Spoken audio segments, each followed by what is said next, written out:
नमस्कार दोस्तों, प्रस्तुत करने जा रही हूँ यशपाल जी की कहानी समय।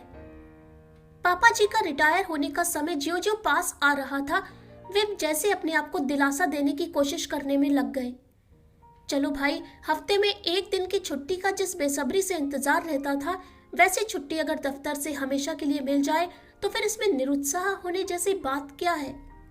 एक तो दूसरे के आदेश पालन से छुट्टी और अध्ययन अध्यापन का बढ़िया अवसर, अपने सगे संबंधियों और इष्ट मित्र से मिलने का, समाज में सभी से घुलने मिलने का अवसर ही अवसर। मसलन अवकाश प्राप्त करके अपने सभी इच्छाओं की पूर्ति करने का बढ़िया मौका मिल जाता है। फिर लोग रिटायरमेंट से घबराते क्यों हैं? पापा जी नियम कानून से रहने वाले व्यक्ति थे, जिसका पालन वे अपने अवकाश प्राप्ति के बाद भी करते रहे। वे रोज शाम को मम्मी जी के साथ बाजार तक घूमने के लिए जाते थे।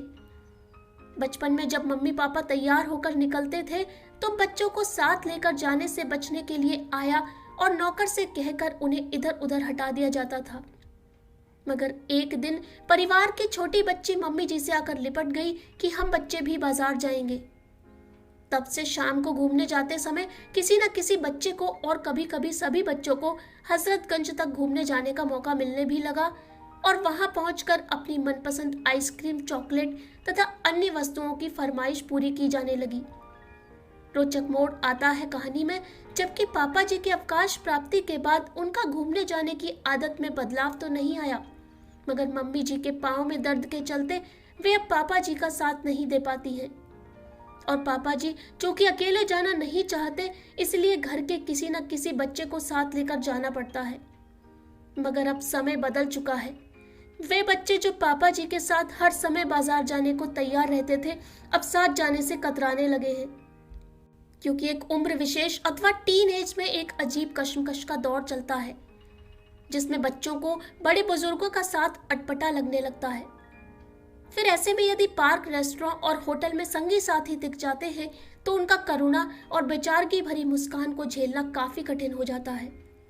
इसका अर्थ यह कदापि नहीं कि पापा जी अन्य बुजुर्गों के समान कोई उपदेश या जमाने में खामियां निकालने जैसी बोरिंग बातें करते थे, बल्कि उनका अनुभव और ज्ञान का दायरा अत्यंत व्यापक था, जो युवाओं को भाता ही है। मगर उससे क्या 20-22 वर्ष के लड़के लड़कियों को निजी आजादी भी चाहिए होती है? मगर उस दिन रोज की तरह शाम होते होते पिताजी की आवाज आने लगी, गंज तक चलने के लिए कोई है? मगर हर कोई जैसे उनकी आवाज को अनसुना कर रहा था। वो छोटी बच्ची जो कभी बचपन में मम्मी के साथ लिपट कर घूमने जाने की जिद करती थी, उसके कहने पर दीदी को उसने जवाब दिया, तुम भी क्या दीदी, बोर बुड्ढों के साथ कौन बोर हो। उस बड़ी हो चुकी बच्ची ने आवाज दबाकर ही बात कही थी, मगर वह धीमी आवाज पापा के कानों तक पहुंच चुकी थी।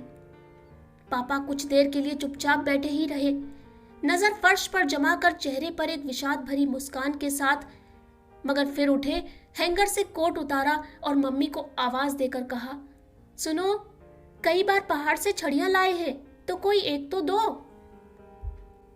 एक छड़ी उठाकर मैंने कमरे में रख ली थी। पापा को उत्तर दिया, एक तो यही है, चाहिए? छड़ी कोने से उठाकर पापा के सामने कर दी। हाँ, यह तो बहुत अच्छी है। पापा ने छड़ी की मूठ पर हाथ फेरते हुए कहा और छड़ी टेकते हुए किसी की ओर देखे बिना घूमने के लिए चले गए। मानो हाथ की छड़ी को टेक कर उन्होंने समय को स्वीकार कर लिया।